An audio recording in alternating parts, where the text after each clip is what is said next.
Hello everybody, welcome back to the Center for Off-Road Research Shenanigans and Science Technical Division.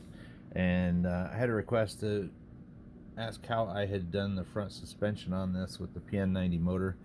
And I've done a few things that are unconventional.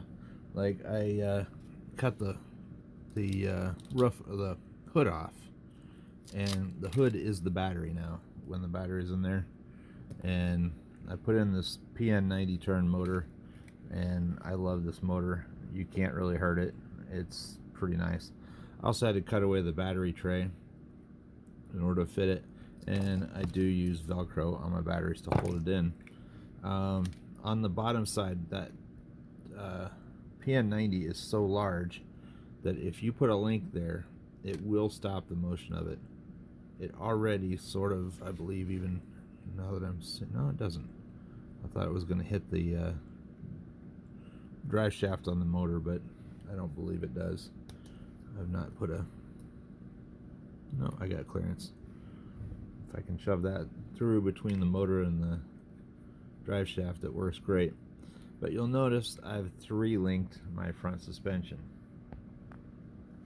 Zooming in on that, it's missing an entire link, and instead of using the wishbone that the C10 comes with, because I've got deadbolt rear suspension on it and a C10 front, I have basically installed a deadbolt front lower link as an upper link, and I mounted it same place right in the middle here where the old one mounted. And anytime I do something like that, I'll shove a piece of paper in there to make sure that it still has clearance, everything clears. It has a little side to side, but not bad. It's fine. And the deadbolt link here keeps everything in line. And the other thing that I would normally say is wrong until it works is the front shock towers hit the sides here, and normally I would say that's absolutely wrong, but in this case it does not cause binding, and it does prevent that side-to-side motion. So I still have control on the front for the most part, but even when things are wrong but they work, it's good. So in this case it does work. It doesn't side load my shock and bind it, and I'm kind of surprised by that, because normally if you side load a shock, it makes it so it can't move at all.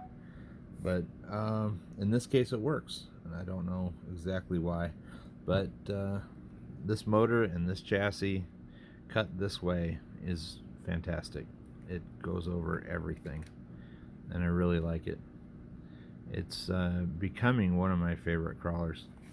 We've got the 13-gram front weight on it, and very little on the back. My trail wheels here on the back, I actually took the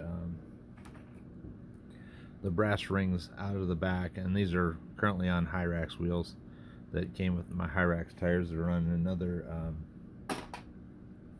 another vehicle, and these are actually Endura wheels, not Trials, but Enduras, same brass ring.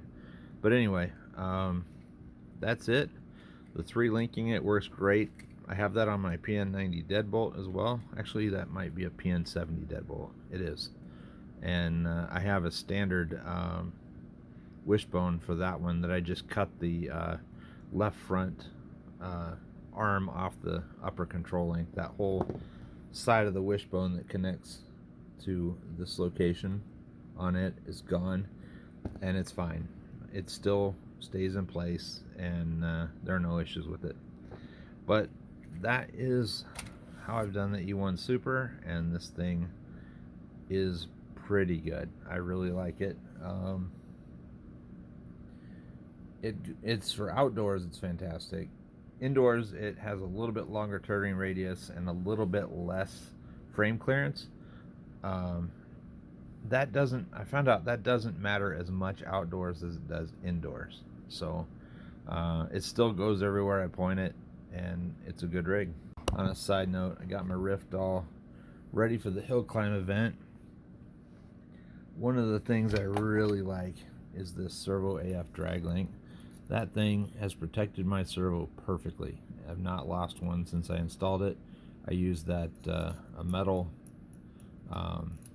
servo horn, and I've basically bypassed the entire stock one. This is all it needs. It's way better than the stock one ever was, and it protects it better in my experience.